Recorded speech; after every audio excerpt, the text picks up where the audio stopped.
The vast majority of bikes in the world today are made in Asia, and the lion's share of those millions upon millions of units are made in China. Recently, U.S. President-elect Donald Trump has promised tariffs of up to 60% on imports from China. How will that affect the price of bikes in the U.S.? And how will that affect where bikes are made? Two simple questions, but the answers are far from simple. I put these two questions to a wide variety of folks, including leaders of many of the world's biggest bike brands. I spoke to two CEOs of major international brands on condition of anonymity.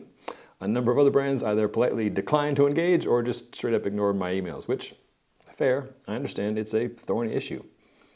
I also spoke to Medhi Farsi, the co-founder of State Bicycles, and a man who was able to secure an exemption on tariffs for his made-in-China bikes during the first Trump administration.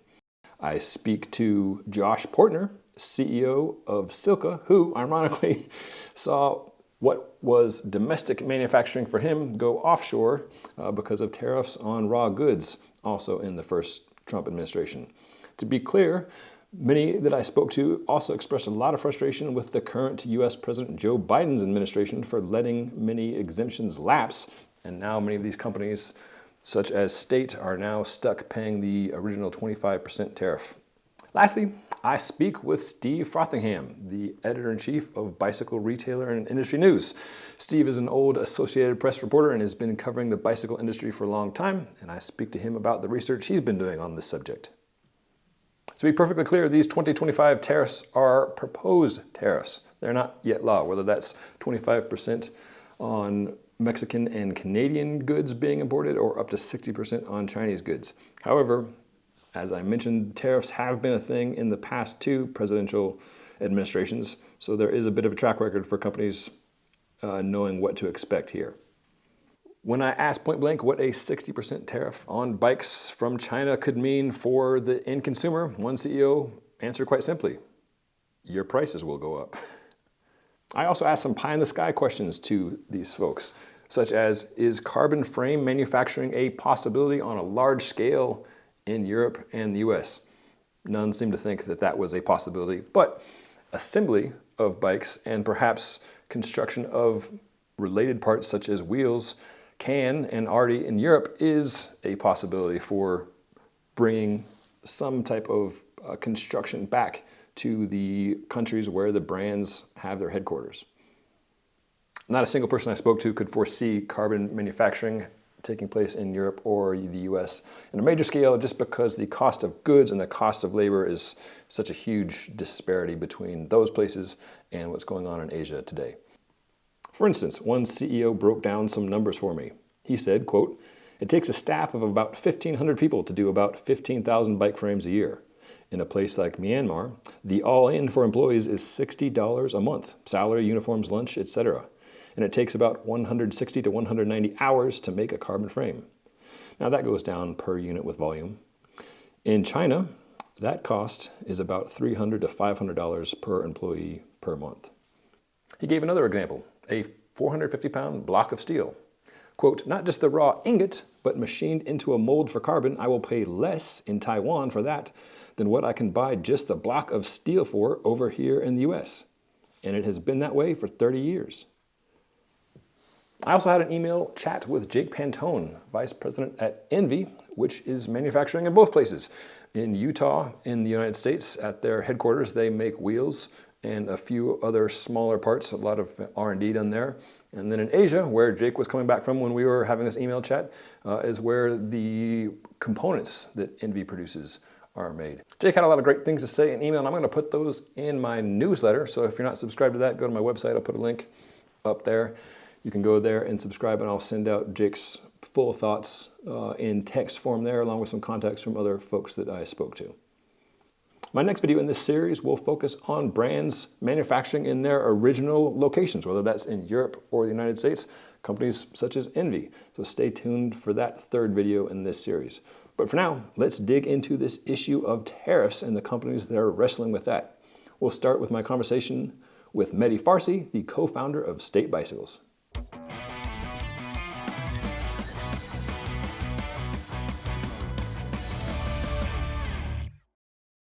Medhi Farsi, good to see you, sir. How are you?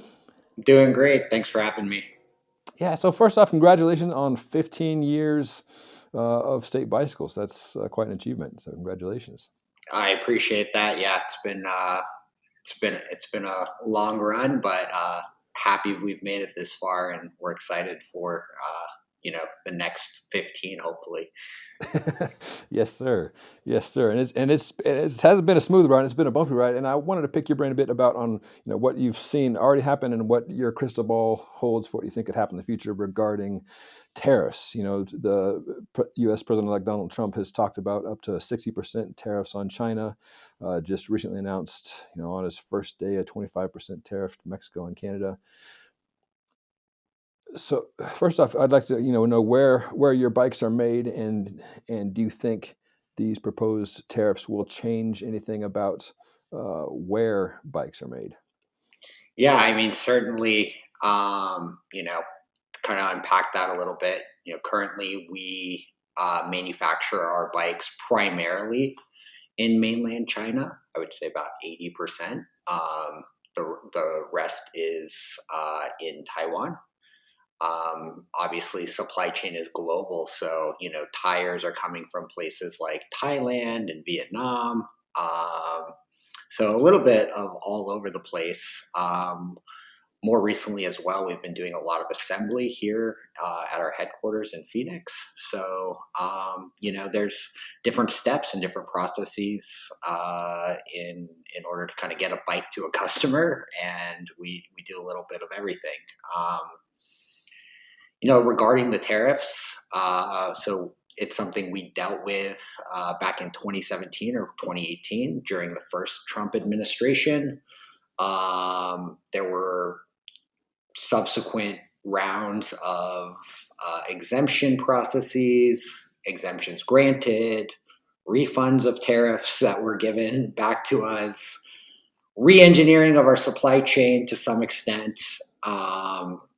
And then most recently, this past summer, the Biden administration let some of these exemptions lapse. So as of right now, we're kind of back to square one, paying the higher 25% additional tariff rate on our products that are imported from mainland China. And yeah, I mean, we're kind of watching the news the same way a lot of people are. I think as recently as today, it was floated.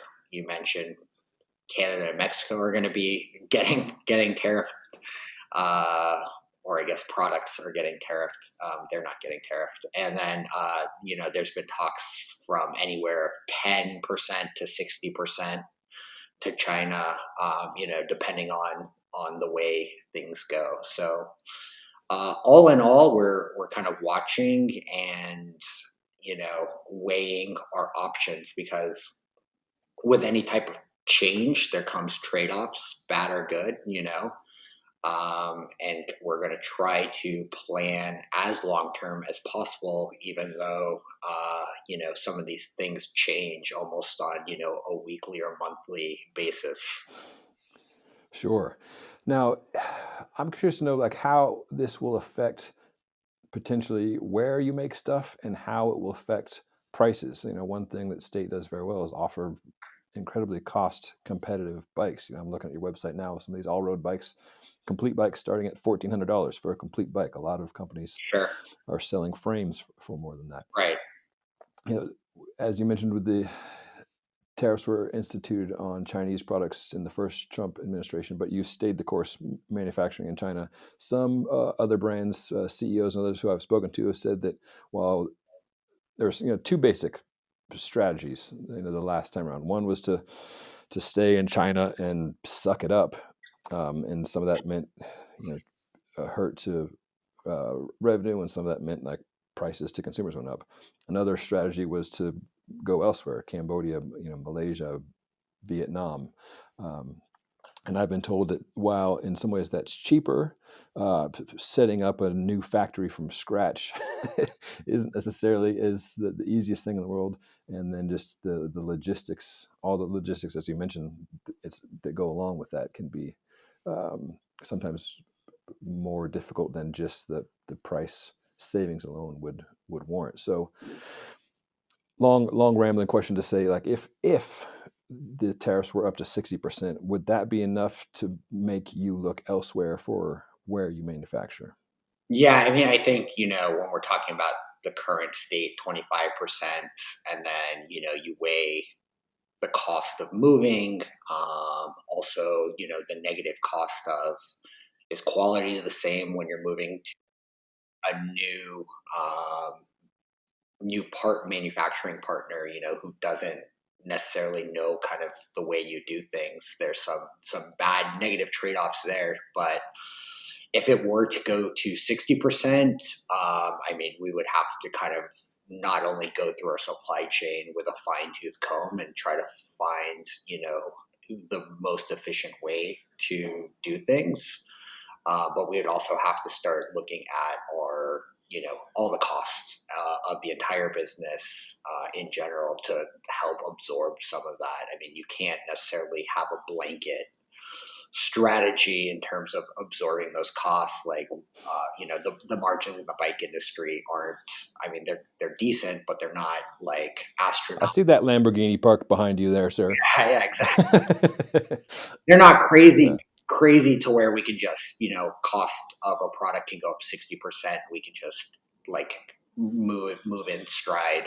No, so, it'd be cost cutting internally. It would be, basically going to our partners, whether it's marketing partners, agencies, etc., and letting them know like, hey, we need to renegotiate deals here. Um, Going to our dealer network and just, laying it out, and like margins might not be as great as they have been in the past, and then ultimately, yeah, the customer is going to essentially pay more for a product that is the same. I mean, that's just the way it is. Like, uh, no company can afford to just sell bikes or any product at a break even. Like, that's not Sure. here. Sure. Now, one of the tenets behind tariffs, one of the ideas behind it, is to protect domestic business. As an American business, do you feel that that is the case? Is this protecting or helping your business as an American brand? Yeah, I mean, sure, I can speak from, my perspective and probably the perspective of a lot of people in the bike industry. And I would say, no, it actually has, the complete opposite effect. Just because our products are manufactured offshore, that doesn't mean we're not here creating jobs for, dozens of people here, putting millions of dollars back into the economy. And we're just a small business, right? So we're putting millions of dollars in the economy with various taxes, with our wages, with all of that stuff. And, if costs go up, we can't necessarily, grow as rapidly. We can't hire more people. We can't, take on projects that are maybe more experimental. We have to kind of pare things down and really try to get lean and efficient. So, from my perspective, no, absolutely not. It hurts jobs. It hurts, downstream even, the bike shops that carry our products. It hurts, even huge companies like FedEx and UPS where we're shipping less stuff, so I mean, it just trickles down and down and down just because it's essentially just, a tax. And in some ways I'm grateful that the administration is changing just because,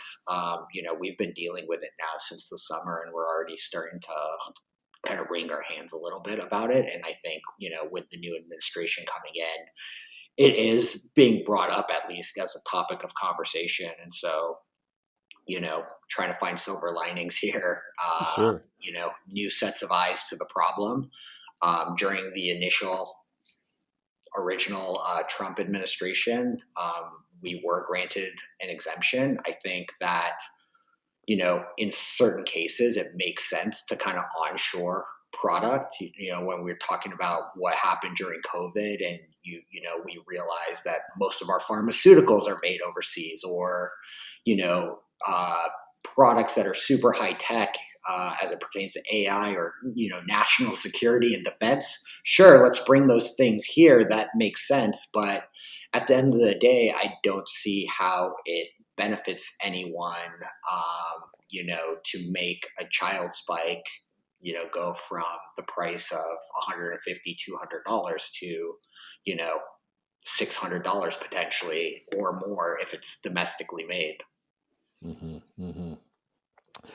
Speaking of silver linings, could you tell us a bit about the process for getting exemptions? One CEO I spoke to was crediting Bob Parley and his wife Cassandra Parley for getting an exemption on carbon frame bikes that the whole bike industry Yeah. kind of wrote in the draft of. Do you feel that's something that? Yeah, just tell us a bit about that So process and I how mean, it's hopeful you funny are because about that. the Parley folks called us after our exemption was granted, so we were able to get an exemption. I believe that the HTS code was for the single speed bikes, which that's kind of a low price.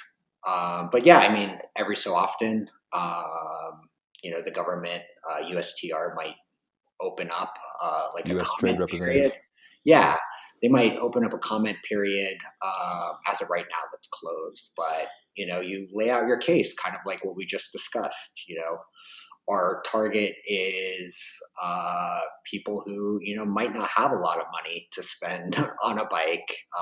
Ultimately, we think there's a lot of benefits to having affordable bikes for people, as it pertains to green initiatives, as it pertains to living a healthy lifestyle, and all of those things. I mean, at the end of the day, people don't want to be priced out of a hobby that so many people enjoy. So you lay it out, and then the other side is like, if you tariff China, we're not looking to start making these bikes here. It's not feasible. So it's not going to help American jobs. If anything, it's going to hurt American jobs. And you kind of lay out that case. Um, I think that if a company's costs are low and they're making a good margin importing product, that just means more of that margin is going to stay here in the U.S. versus like we're spending more on the foreign produced products, and that those dollars are leaving. It doesn't make sense to me. So you lay at those cases, and cross your fingers and hope that it gets to the right person. The person reviewing it, likes bikes or whatever the case may be. But I mean, it's a little bit harrowing because as an entrepreneur, you're kind of used to having your own destiny in your own hands and taking some control. And this is like a little bit difficult in that sense. Yes, you're just waiting to see what your fate could be. Yeah. One last question for you, sir. Not to beat a dead horse, but in what world would it be feasible for U.S. manufacturing to become a thing for bicycles? Like, could any amount of government intervention in some way, shape, or form, incentivizing, make that a possibility? Yeah, potentially. I mean, I think, the first thing that would need to happen is that capital would be needed to be made available to companies that are looking to do such a thing. The industry is coming off of the post-COVID kind of slump. So I think whatever small cash reserves we have, for example, we're putting that into introducing new product. But starting a factory, machining, tooling, machinery, all that stuff. That's a huge capital expenditure. So, if they made capital available on the cheap or through grants, that could help spur it. It's still so difficult though, because as so many of the components and everything are still made overseas, and a bike isn't just you turn on the bike machine and a bike is made. Like it's there. I mean, I think even in our single speed bikes, there's something like 21 different suppliers that go into that bike, and that's as simple as it comes. So it's tough. If we're talking about bringing more jobs in, I would like to see some kind of incentive, at least for assembly, right? So maybe you're tariffing complete bikes, but parts are maybe tariffed or exempt from certain things. I mentioned at the top of the call that's something that we're doing now. Sourcing parts from SRAM and frames from China and building them here essentially. And if that volume increased, we'd bring on more builders and everything of that nature. So um, I think a better understanding from our lawmakers on how kind of just the overall process works would be beneficial. And yeah, there could be like a kind of a happy medium where maybe not everything is manufactured directly in the U.S., but we are bringing a couple more jobs over through assembly and fulfillment and all that sort of thing. Yes, I've heard something similar from brands operating in Europe where there have been incentives for assembly. Like that's a good ground zero of setting up shop to do assembly with government support, and then like wheel making can be a second that can come along with aluminum wheels or even some carbon rims coming from largely Eastern Europe. But like assembly can be a beachhead of sorts. So. Sure. Well, sir, thank you for your time, and again, congratulations on the first 15 years, and Thank you. best of luck on the next 15. I appreciate it. We'll talk soon. Thank you. There are ways for companies to get around these tariffs, of course. One CEO whom I spoke with said many of his frames are manufactured in China and then brought into Taiwan for finishing so that the frame is labeled made in Taiwan and thus avoids China-specific tariffs. Another CEO said that the exclusions or the exemptions that people like Medhi have applied for are kind of happenstance. Here's his quote. The U.S. Trade Representative is someone delegated by the president. Nobody else really has a say of that. It doesn't matter who you are lobbying so much. It's kind of happenstance on what makes it and what doesn't. The carbon frame exemption is 100% attributable to Bob and Isabel Parley of Parley Cycles. They applied as a small manufacturer for carbon bike frames under a certain value, and the whole bike industry benefited from that. Santa Cruz got the carbon handlebar exception, but that one lapsed permanently under Biden. Lots of other stuff never got approved or lapsed.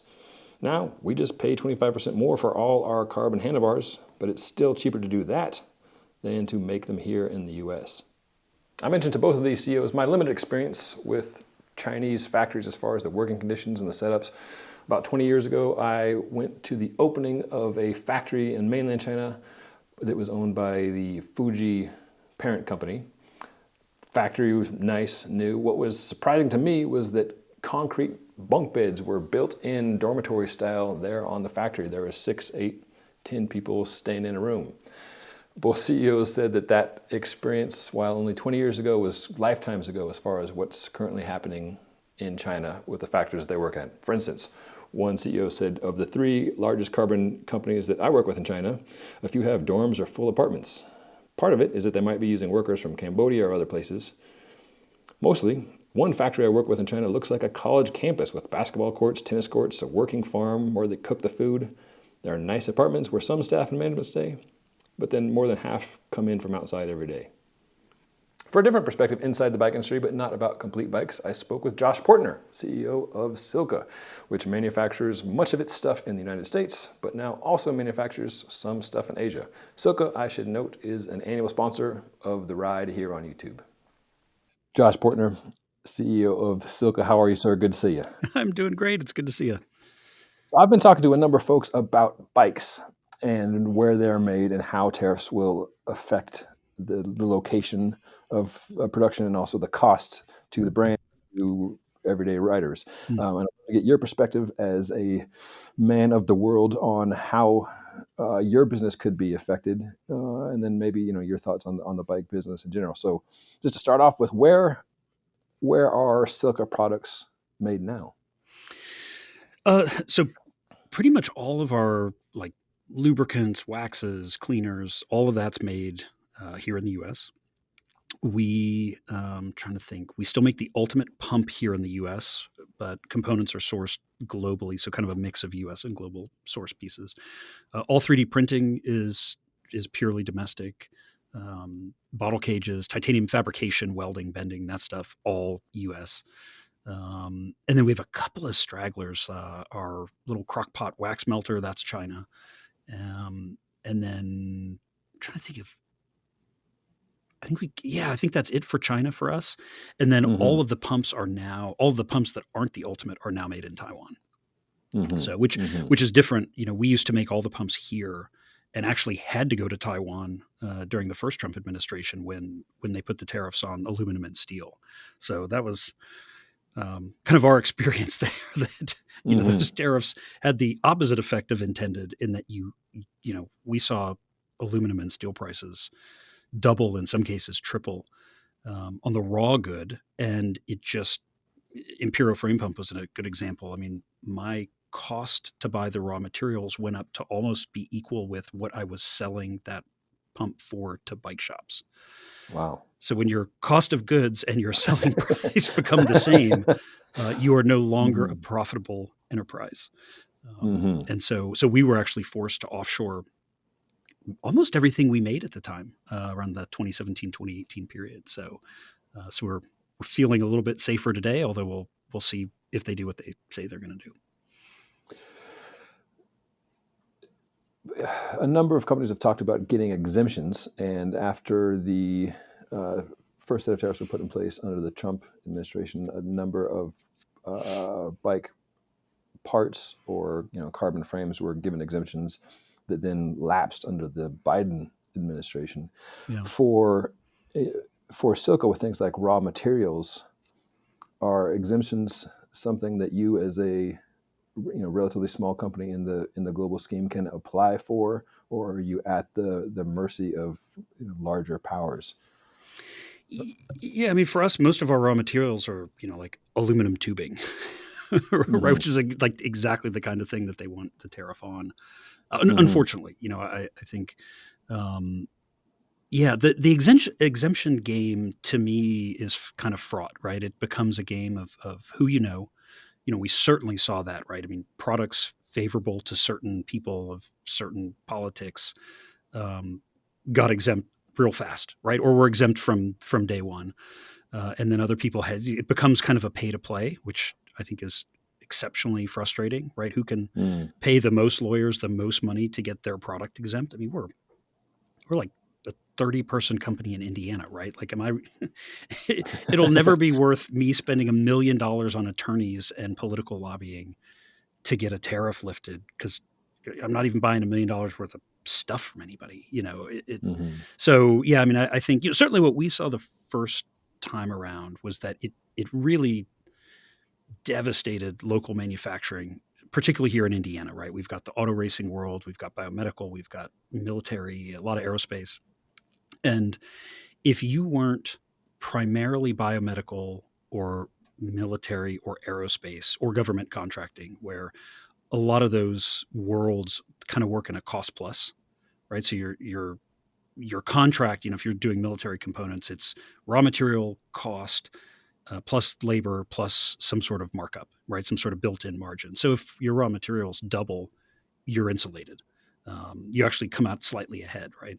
Certainly what we saw, I mean, our 3 top machining suppliers all went out of business within a year of the initial tariffs coming, because, they're trying to sell me a part that I've designed that they're machining, and they're, I'm buying it for $5 and the aluminum in the part is costing them $1. And all of a sudden the aluminum is now costing them $2, right? But or more, and they're trying to pass that through. But when you aggregate that into all the other parts that you're buying for your assembly, like I said, you can see us, if there's 20 subcomponents in a thing and they all go up by $1, your cost of goods went up by 20. And so we lost a lot of our great suppliers there due to that at that time. And so I think, that's certainly what we're afraid of happening again. And of course, the easy solution to that is like, well, let's just go offshore where they already make it. And I will say part of the big mistake they made the first time around was they put tariffs on all of the low-level subcomponents. And they tried not to tariff finished goods because they knew consumers would pay that, right? I think there's this this pretend thing that, China pays the tariffs, right? Or Mexico pays and of course that's not true, right? Tariffs are a tax paid by the company that does the importing. And, they knew that if you put a 25% tariff on an iPhone, people will get pissed off. But if you put a 25% tariff on steel bar, how many people are really buying steel bar? Like in its raw form? Not many. Mm-hmm. And so they knew that the pain would be absorbed by much fewer people and then would show up as more like long-term inflation. And I think in reality, if you really cared about manufacturing in the States, which I certainly do, right? We built zip manufacturing in the US and then watched everybody go to Asia. Certainly in this world, I mean, we reshored pump manufacturing to the US starting in 2013. We were the only pumps made in America. And now we've been basically forced out by these policies. But if you really wanted to solve manufacturing, what you would do is you would put big tariffs on the finished goods and lift them on the subcomponents, right? The raw good. And you think about that's what Europe has done with a lot of bicycle components, and you look at the success they've had. It's amazing. You can, I've been to factories in Germany and Holland where you've got thousands of employees assembling bicycles, right? And why are they assembling bicycles in Germany with expensive German labor? Well, it's because a built bicycle is a huge tariff to come into Germany, but bike parts come in cheap. And I think if we were to make a move like that, you actually would see factories coming back and jobs coming back. And then in time, I think what you would see is, companies like us would start demanding more local raw goods in the pipeline, right? Like if you said, iPhones have 100% tariff, but the parts come in for free, you can bet your ass that there'd be Apple manufacturing facilities in the US. And then pretty quickly, Apple would be like, well, damn it, somebody needs to build a glass factory near here because I'm tired of waiting for glass, right? Or somebody needs, I need chip facilities here because I'm tired of waiting. Things like that. I think to me, that's part of what I guess irks me so bad about the way they did it is they're like China's going to pay and it's for manufacturing. And then we just watch manufacturing get its face kicked in during those years after it came on. And, to this day, I have a drawer full of resumes from people who lost high paying manufacturing jobs during that time period. And, they were machinists. And, we had a huge carrier. Actually, Trump and Pence visited it like right after he was elected. And they said, we're going to save all these jobs. And like 6 months later, it was gone because they just put the tariffs on the wrong stuff, And I think that's the risk. And certainly to some extent the fear that I have for the second go around here. And that's before we even get into like the whole tit for tat counter tariff, right? Like, we tariff our friends, they're going to tariff us back as they did the last time. So that's a huge risk we got to deal with as well. Two more questions. One on your business, and then one on the bike business as large, because I know you're very well connected. I've seen you twice this year. Once was there in your Indy factory where I was happy to tour your production, see the incredible titanium 3D printing. But prior to that was in Taiwan for the Taipei show, where it's like the hub of the bike industry. So, one on your business. Do you foresee any major changes if tariffs do in fact go up in 2025? Will that change your business, or has your business already adapted so that you won't have to make changes? I mean, we've adapted somewhat, and I think we've been quite fortunate. And I'm not going to lie, we kind of saw this coming. I mean, you certainly look at the continued success of these kind of extreme, like right-leaning parties in Europe, and the things that are happening there. Like the world's just becoming a more chaotic place, and so trying to not deal with the tariffs that are already here, and then kind of as a just in case they come. We've started opening warehouses globally. So we now have a warehouse in the Netherlands, warehouse in the UK, warehouse in Canada, and a warehouse in Brisbane, Australia. And by middle of next year, we'll have one in Asia as well. And what that really allows us to do is, essentially, I guess, keep things local when they're made local. We still have quite a few products that are made in Europe, And so if I can keep them in Europe and not have to import them to the US only to ship them back to my customers in Europe, that's a huge savings on a bunch of fronts. Sure. But the thing we really kind of are worried would come, especially when the Biden administration came in and they didn't take the China tariffs off and they didn't really relax some of the European tariffs. It certainly seemed like we're becoming ever less trade friendly in both parties to some extent. And I guess historically, maybe the Democratic Party was the less trade friendly, and now it's the Republicans are the even more so. But what that'll really allow us to do is, things we make in the States, we essentially import to ourselves in Europe and hold, and then we can sell them to all of our customers, both consumers and distributors. But if he does what he says and he puts this 20-25% tariff on all goods from all countries, as happened last time, Europe will put those tariffs on stuff from the States. And we're a small company, but cycling is a huge global sport, and we're more than 50% export. Mm-hmm. So the idea of everything half of our business now being subject to tariff going the other way is a bit terrifying. And so we're actually actively looking now at what it would take to open some small scale manufacturing of certain products in Europe. And I think, if we're doing that at our scale, right, 30 people in Indiana, I can guarantee you the big companies are all looking to do that, right? It quickly becomes worthwhile to open manufacturing in other places with the way those tariffs work. And I don't know if anyone's that you've talked to has covered it, but I think that the problem with the tariff being paid at the point of import by the importer is that price with the tariff gets stepped on and marked up all throughout the channel.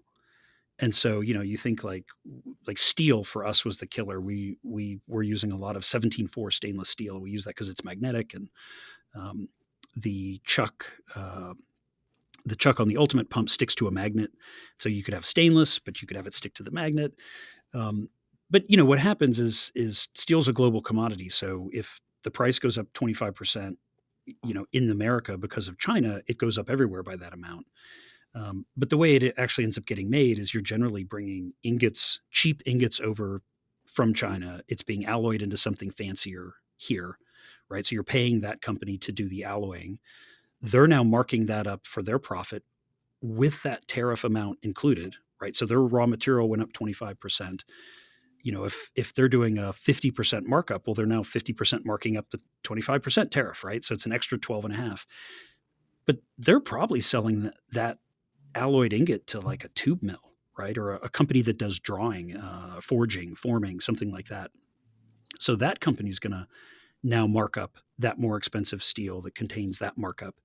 But I'm still not probably able to buy from them because they only sell to huge guys like General Motors and Ford and whoever. So they're going to sell that to a distributor, right? With that additional, all the markup of the markup of the markup. And then that distributor is going to mark it up and sell it to me. And so that 25% tariff in reality, like on 17.4 steel, it went up almost 300%. It was like 280% by the time I was buying it. And then I still have to machine it into a part that I'm going to sell you. And, those are just untenable kind of changes to margin. Well, the reverse of that is, like when we sell products, I mean, some of them go direct to consumer, but most of them, I sell into Germany. I sell to my distributor in Germany, right? They're paying the import, they're paying the tariff, then they're marking that up so they make money. Well, then they're selling to a bike shop. The bike shop's marking that up. And so I think the other thing that's going to end up happening, and again, you've certainly seen the added pressure on retailers, is tariffs will end up squeezing retailers much, much more than anyone else. Because they're kind of the ones at the end who, if they're going to maintain their margins, they're the one that's driving the real inflation that the consumer sees, right? So a lot of companies are going to say, well, if I don't have a retailer, if I don't have a final reseller, I can keep my price the same because the retailer doesn't have to make their margin. And so I think that's the other really big fear that, and economists have been talking about this for a long time, but I think the tariffs then end up playing really strongly into the hands of, the Amazons and like the massive resellers, um, like that, because you're just cutting someone out of the channel who otherwise needs to get fed. So halfway between an Amazon, a giant global juggernaut, and a 30-person operation in Indianapolis, how do you think this will affect bike brands? Do you think this will now favor consumer direct brands like a Canyon, or will all brands be affected similarly? I, I'm not going to say it'll favor anybody, because at the end of the day, everybody's paying a lot more money up front. One of the issues as a business with tariffs is that you have to pay the tariff to get your goods out of port. And so, if you're going to import, $100,000 worth of stuff and it's got a 50% tariff on it, you've probably paid that 100,000 to your supplier. It sits on the ocean for a month, to get to the port. You don't have to pay the government, $50,000 just to get it released from the port. And so from a cash flow perspective, it's a real, well, I would say traditional tariffs are sort of a silent killer, right? But large tariffs are a real, kick in the nuts killer. Like you get that phone call of like, hey, your stuff is here. I need $50,000. And so, it really hurts businesses from a cash flow perspective. And of course, cash is king, right? Because everything a business does requires cash.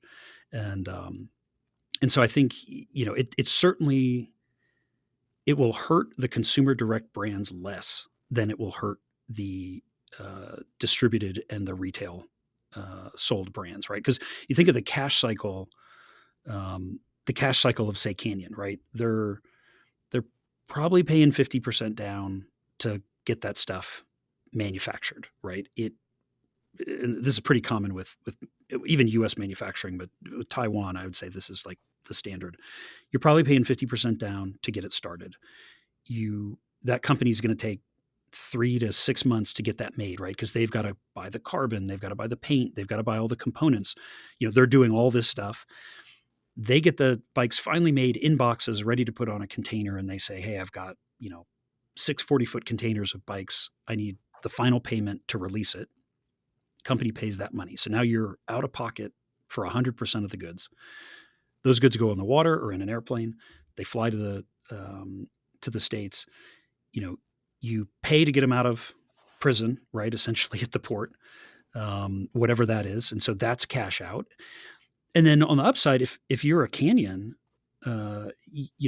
when you sell that bike to the customer, they're paying with a Visa, MasterCard, American Express. You're paying a 3-4% fee to run for that credit card, but you get your money in like 2-3 days.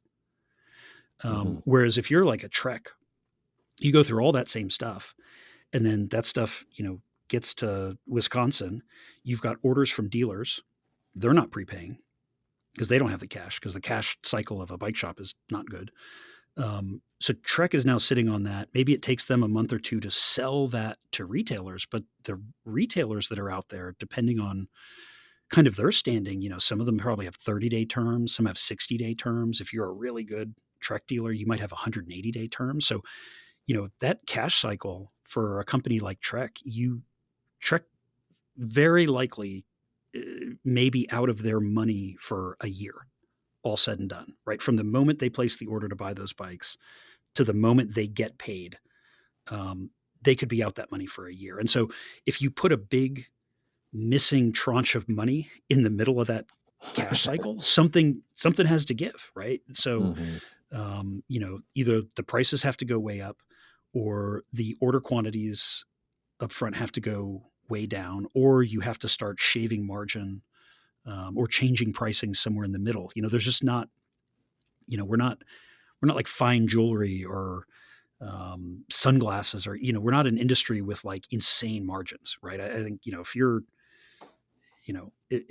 Luxottica, right, and you're Oakley and Ray-Ban, I mean, those things are like mid-high 90% margin, right? I mean, it's like Wow. printing money. What do they care? But you know, I mean, a lot of these bike brands, like the margins are in the teens, 20s. You know, they're not phenomenal margins. Um, and so, yeah, I guess that's another good way to put it. I mean, if you're going to make teens to 20s margin, right? Like that's your profit on the thing. And now all of a sudden you're faced with teens and 20s of duty. Like Mm-hmm. like you're not making any money anymore. So Yeah. it's, there's going to be a lot of really hard decisions that have to be made. But I think, by all people I talk to, and certainly you look at what, a lot of economists say, it's likely going to be retail, end consumer retail is going to get hit the hardest and the worst when this shakes out, because it's going to be so much easier for most companies to say, well, I'm going to cut my distributor and go direct to dealer, or I'm going to cut my dealer and go direct to consumer. That's going to be a lot easier than raising the price by 25% or 30%, or whatever that number is. And then again, the flip side of that, or not a flip side, but the other possible outcome is you get a bunch of industry people to band together and spend a shit ton of money with lawyers and lobbying politicians, right? I mean, you hate to say like it's bribery, but it's bribery, right? I mean, there's no other way to put it. Like you're paying to get the outcome that you want. And when you look at the tariff exclusions, you can see, I mean, it's clear who's paying what to whom. It's really ridiculous. But the other side of that is, yeah, if the industry is big enough, you all pitch in enough money and you get it in the right people's pockets, and they're like, oh, well, except for you're cool, Mm-hmm. and then your industry's fine until those people change over, or those expire, or someone that Mm-hmm. comes into office that doesn't think you're cool anymore. Yeah, it's a crappy, it's a crappy situation all around, I have to say.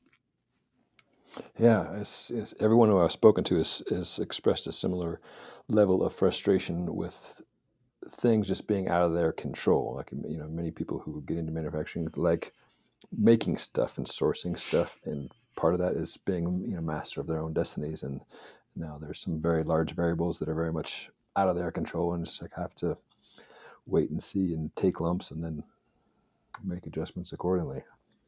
But Yeah, pretty Josh, it's unfortunate. been illuminating as always speaking with you. Appreciate your time, No, thank you. and Always good chatting. best of luck to you and Silka in 2025, whatever may come. Hey, thank you. It's good to see you. We'll talk soon. Out in Utah, Envy is in a similar situation in many ways to Silka. They manufacture many things there in their headquarters, and much of the stuff they sell is made in China. I asked Jake Pantone, VP of Envy, how they would weather this tariff storm, and he said if it stays as it is, the 25%, they can handle that, but if it goes to 60 or 100%, that would require some serious rejiggering of where their stuff is made. Again, I invite you to sign up for my newsletter, where I'll be sending out my full conversation with Jake Pantone. Now, let's talk with Steve Frothingham, the head editor at Bicycle Retailer. It's been funny for me as a guy on YouTube seeing Steve's work pop up on other YouTube channels where people will take a screenshot of a story he's written and use that as the backdrop and then opine on the subject matter of the day. Let's bring Steve in now. So there are a lot of random people on YouTube in their garages waving their arms around talking about bicycle industry stories written by some guy. So I thought instead of doing that, I would bring the guy in himself. Steve Frothingham, editor-in-chief of Bicycle Retailer and Industry News. How are you, sir? Good to see you. I'm really good. How are you? Doing great.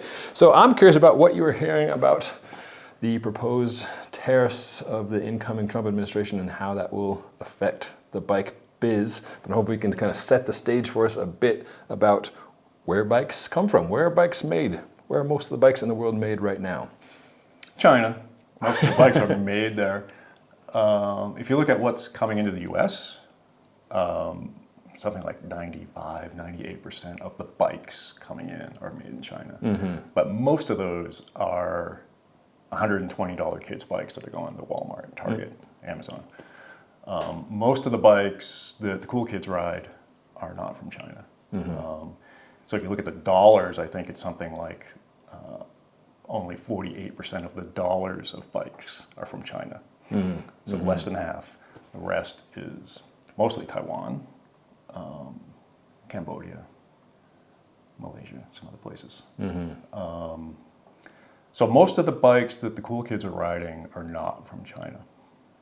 So it gets exaggerated a little bit by the guys that are waving their arms around because it sounds really horrible. Oh my God, 98% of the bikes are from China.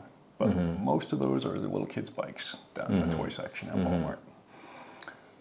As you know from looking at the boxes of the bikes that come in here, you probably see Taiwan more than anything else.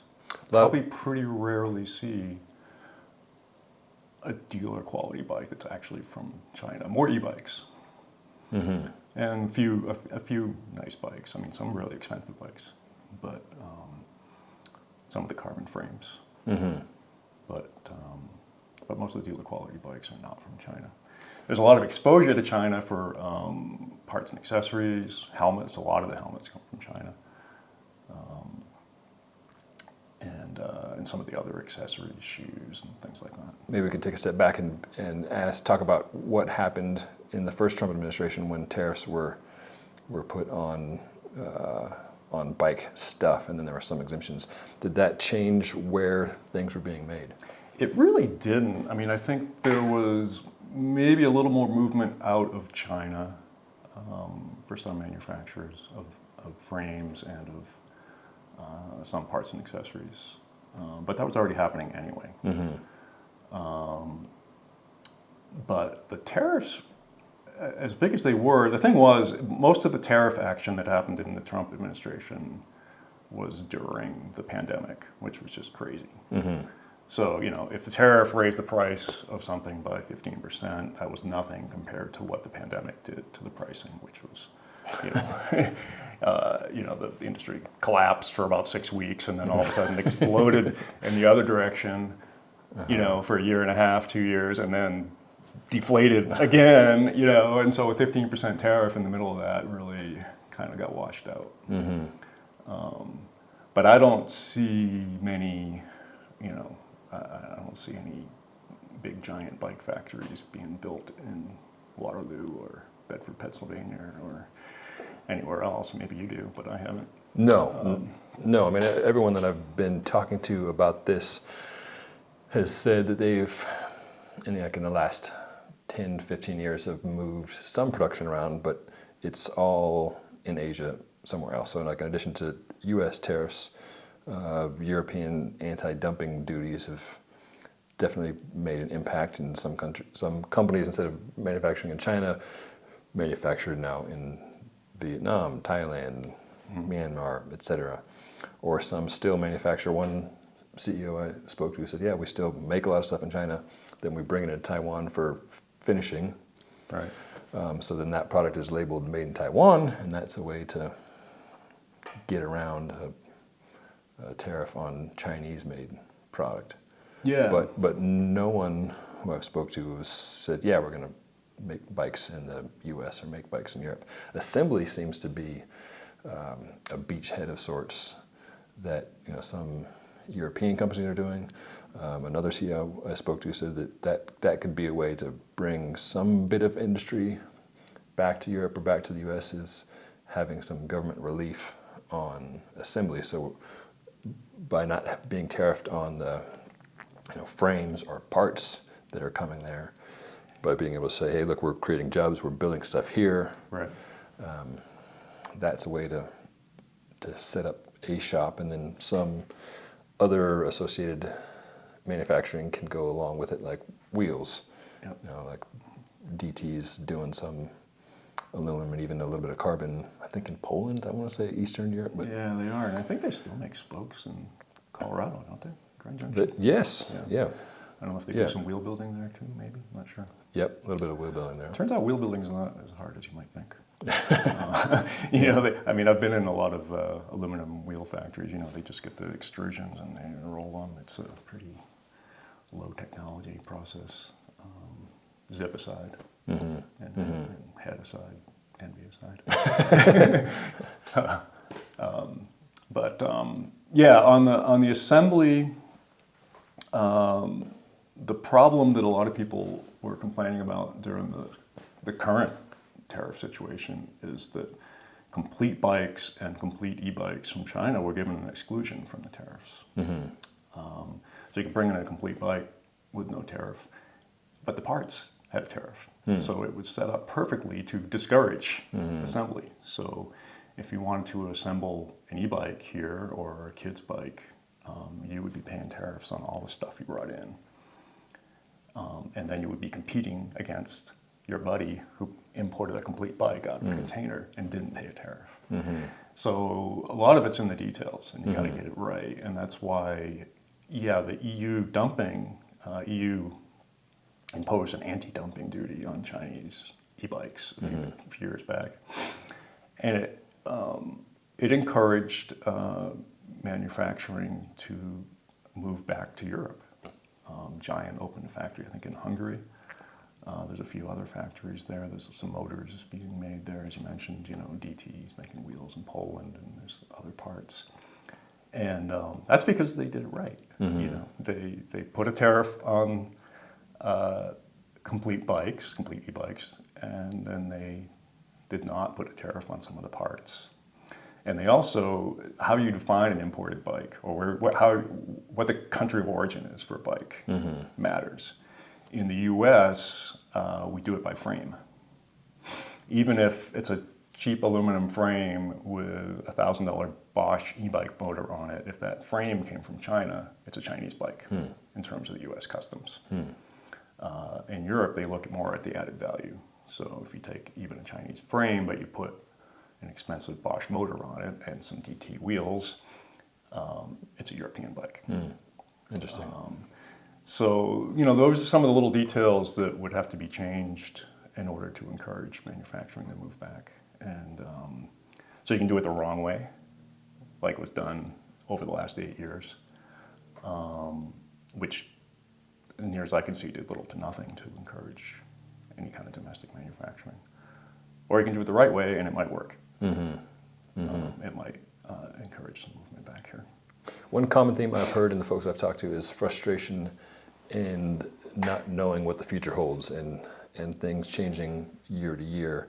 So brands will feel like they've got a good manufacturing set up at a good cost, and then laws will change, rules will change, and then everything's upside down. And there's no guarantee. I guess there's no guarantee of anything in life, but with their manufacturing in particular, it's been a point of frustration. You and I both sat in on the People for Bikes webinar on this, and my takeaway was like, we don't know, it's too early to tell. That seemed to be the common theme. In your reporting, talking to different companies, does anyone have a crystal ball as to what will happen, or are there any common threads in what companies are planning to do? Common thread is chaos and nobody knows. But there's some people that think they know. But a lot of the people don't want to be quoted, named, as you know. Sure. I'll say this. I talked to the CEO of a many $100 million company the other day that has been a CEO of a big company for years, spends a lot of time in China, knows what he's talking about. He is predicting no new tariffs. He doesn't think they'll stack. If there's already a tariff, they won't add to it, or the Trump administration won't add to it, and it's going to take a while. They have to go through Congress. It could take months. Don't worry about it. It's just a bargaining chip. I'm not doing anything. I'm not importing a lot of stuff ahead of that. And then I talked to another CEO, I think Friday, also of a major multi-hundred million or billion-dollar company. It's been in the industry for years, spends a lot of time in China, knows what he's talking about, and he's like, there's going to be a 300% tariff. It's going to be first quarter. Bring in your stuff now, quick. Get some containers and bring in everything you can now, because it's going to be crazy. And everybody else is in the middle. From one of the stuff we were talking about before, depending on how things are structured and the other aspects to it, we talked, whether there's tariffs on the raw materials, on aluminum, steel, carbon fiber, what the dollar does relative to various currencies, how the larger economy responds to the new administration, whether there's any consumer spending or not, whether things go really well or they don't. These things are all going to be a factor. And then the tariffs, There's so many details. Okay, there's a 10% tariff now on bikes from Taiwan. If Trump wants to put a 20% tariff on stuff from Taiwan, does he add it to the 10 that's already there? Or does he say, oh, the 10's good? Or does he stack 10% on top of the 10 that's already there to bring it up to 20? And these are all, if you're the guy, you're the importer writing the check for the container load that just came in from China. That it's how many zeros are at the end of that check. Depends on how exactly that's done. And I would call that a tax on the bike industry. Who pays it? Might be a Chinese company that's paying it. A Chinese company that has a subsidiary in the U.S. That's importing from China, or it's the U.S. importer that's paying it. It might get all passed on to the consumer, or maybe they'll try to, absorb some of it, eat some of that cost, and then the price might not go up that much. But in any case, they're going to be writing checks. They're going to be writing checks to the lobbyists to go to Washington, writing checks to people for bikes to keep track of what the heck is going on over there, because there's so many different variables. They're lobbying for de minimis reform, which is a whole other topic.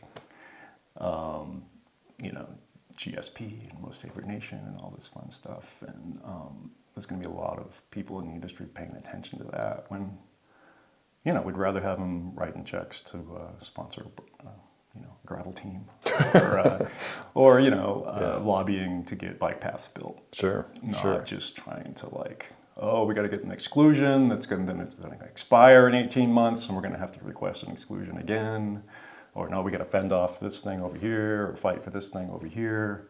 And the bottom line is just a whole bunch of checks being written and probably not a lot of movement. Like I said, I don't see anybody buying land to build a new factory in the U.S. anywhere. No. You mentioned de minimis. That's a type of exemption for a certain size company? No. Any shipment coming into the U.S. that's valued at less than $800 is not subject to tariffs. Also not subject to any kind of state sales tax. And possibly is minimally inspected for safety. It's not clear to what extent this stuff is being inspected for meeting CPSC rules and things. It's really scary when you start talking about e-bikes. And your cheapo e-bikes can come in for less than $800, and your cheapo e-bike batteries can come in for less than $800, and that's a real safety concern. But it's also just a dollar concern. If you're a major importer and you're bringing in container loads of bikes, but you're competing with somebody that is shipping in bikes one at a time and valued at less than $800, it's a big loophole. I mean, it defines loophole. And so the industry's some parts of the industry have been lobbying for years to try to get that reformed. Even if it was, even if it was 400 instead of 800, that would be an improvement. But the problem is the people lobbying on the other side are really big players like Amazon, UPS, FedEx, DHL. They benefit from all these shipments that are coming in for less than $800. And so the little bike industry lobbying against Amazon, DHL, UPS is not so David and Goliath. Not positioned really well. But there is, from the people that we've been talking to who pay attention to what's going on in Washington, they do think there's a better chance of maybe finally getting that kind of reform this year. And that would make a big difference. So just so I understand that, in the bike world, that could be a consumer direct, like an e-bike consumer direct from China to U.S. could squeeze through that loophole. Yeah, it doesn't have to be from China. It can be from Canada. And so it could originate in China, but it could go to a warehouse in Canada or United Kingdom or Mexico. As long as it's valued for less than $800, you're good. And that's shipped individually, so it's not a brand bringing in a whole bunch of sub $800 bikes. It's one unit traveling individually. One shipped to one person. And I suppose if a bike shop imported something direct from overseas that way, it would be under the same rule. But usually it's the consumers that are bringing in. it's what benefits so-called fast fashion. People buying really cheap clothes on Amazon and some of these other sites, and they're bringing it really cheap. And Amazon's getting a cut every time something like that is delivered to your door. Yeah. Yeah. Yeah.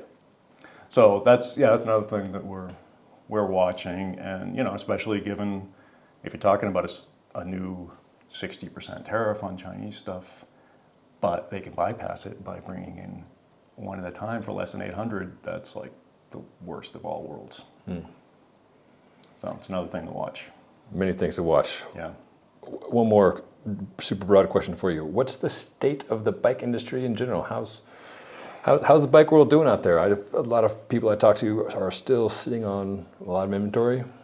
They say it's improving, but it used to be, last year was like 2024 will be good. Now it's like, well, 2025 or maybe 2026 will be good.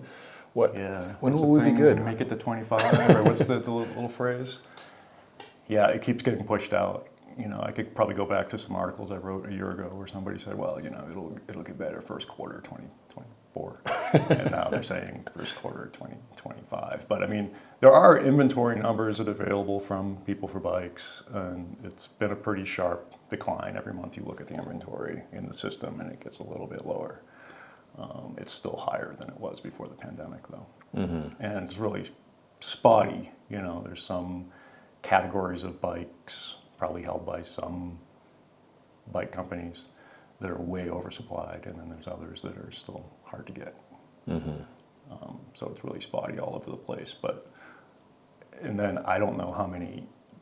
So I have numbers for how many of the bikes are in the wholesale pipeline in the U.S., but we don't know how many are sitting on docks in Taiwan, in China. I've heard stories about hundreds of thousands of bikes sitting there with no home. What's going to happen to them? Are they just going to be dumped? Are they just going to be piled up somewhere? Burned? Are they going to be dumped in India? I don't know to what extent that's true, but I've heard stories about there still being hundreds of thousands of work in progress bikes that are still in the pipeline in Asia. And how will that affect pricing? Many of us, myself included, continue to be amazed by how much bicycles can sell for. It seems like with a glut of inventory. From a consumer side, shouldn't prices go down if there's more of these than we literally know what to do with? I think they have come down a lot, and that's why you saw things like the Pros Closet go out, because they couldn't sell used bikes cheap enough to compete with new bikes. Sure. Like 2020, you could sell a used bike for the price of a new bike because there were no new bikes, and now 2024. And it's like, yeah, you got a used bike from a year and a half ago. Why would I buy that when I can buy a new bike cheaper from Joe's Bike Shop? Yeah, so that's the problem. Again, it's spotty, and there's probably some categories that if you talk to bike shops, they're like, oh my God, I can't get whatever, some bike with such and such a parts group at such and such a price point is just impossible to get. Whereas other ones, they're everywhere. But I think the average prices come down a lot, certainly on e-bikes. There's been a huge drop in the average selling price of e-bikes in the bike shops. Where bike shops used to be selling $8,000, $9,000, $12,000 e-bikes, and now they're like, oh my God, we have $2,000 bikes and they're too expensive. We need to have bikes at the $1,900 price point. Now $1,500, and even $1,500, it's an upsell from a Brad Power bike that you can buy online for $1,200. So there's been a really sharp decline there. I think you can even see it with the fancy e-mountain bikes. I think they still look expensive. They're still $5,000, $6,000, $7,000, $8,000, but it seems like just a couple of years ago, some of those were $11,000, $12,000, $13,000. So that's pretty sharp, pretty big decline there. I don't know, the bike shops, I think a lot of them did learn their lesson, and they're playing their cards much closer to their chest now, and I think importers are too. Lesson being, don't order like bananas from 5 different places planning on getting one. Like, stuff's going to be available. We'll get it when we want it. The suppliers, I've talked to so many suppliers who say, we can't do these big dating programs where we load the dealer up with 200 bikes or 1,000 bikes. we lowered our quantities. We ship one bike at a time. It's it's the only way to do business now for a lot of companies because the dealers just aren't signing on the bottom line to commit to a big order. A lot of them. Yeah. Nobody wants to be stuck with all the bikes sitting in a container, whether that's So good for them. I mean, a lot of shops paid down some debt back in 2021, 22. And some of them got out then. Get out while you're ahead. And some of the ones learned a lesson, and they're playing things a little, like I said, closer to the chest now. So it's good for them. How about direct to consumer? Are you seeing a rise there? I was interested to see that Canyon's partnered with REI for servicing. Are you seeing more brands leaning more into consumer direct, or will bike shops be forever as far as a place to buy bikes? You've seen it go both directions, because I get a lot of calls from traditionally consumer direct, digital first brands who are now feel like their sales have flattened at best in the consumer direct market, and now they're like, oh, bike shops. Like, do you know how we can sell bikes to bike shops? I feel like I've written that story quite a few times in the last few months. Of course, the consumer direct brands soon discover that they are effectively retailers, and they have to deal with all that retail stuff. They have to deal with consumers, and they want stuff. They want warranty service, and they want parts, and they want to call you up and say, what about this and what about that? It's a pain in the ass. Why don't we have some retailers that do that? So it turns out you have to hire people to deal with that, and that costs money, and that squeezes your margin. So there's a lot of the brands that discover, well, maybe I really don't want to be a retailer. Maybe I'll let the retailers be retailers. And then it goes both directions. And you've got the Treks and the Specialized starting to ship bikes direct as well. Yeah. And they've been playing around with different hybrid models. How do we ship it fully assembled to the shop, or do we ship it partially assembled to the shop? Do they take it out of inventory, or do we have to ship them a new model and drop ship it to the guy and he brings it there, or do we have a van that brings it around? There's so many different ways to do it, and they're constantly changing things, trying different ways to piece it all together, trying to make it work. That's the story of the bike industry in a nutshell right there. Yeah. I think for years there was a bike industry exceptionalism. We thought that even though every other product known to man is being sold over the internet, consumer direct, even shoes and hats and helmets and gloves and everything. No, bikes are different. It turns out bikes are challenging, but it can be done. Yeah. It just took a little longer than books. Yeah. I could keep picking your brain all day, but I'll let you get back to your day. Thanks for your time. All right. Thanks. Steve Frothingham, editor-in-chief of Bicycle Retailer and Industry News. So that was a different type of video. I hope you found it interesting. Personally, I find the global bike business fascinating. This year, I was grateful to be able to go to Taiwan to visit the Taipei show and to see Giant's Taiwan factory, one of its many massive factories it has around the world.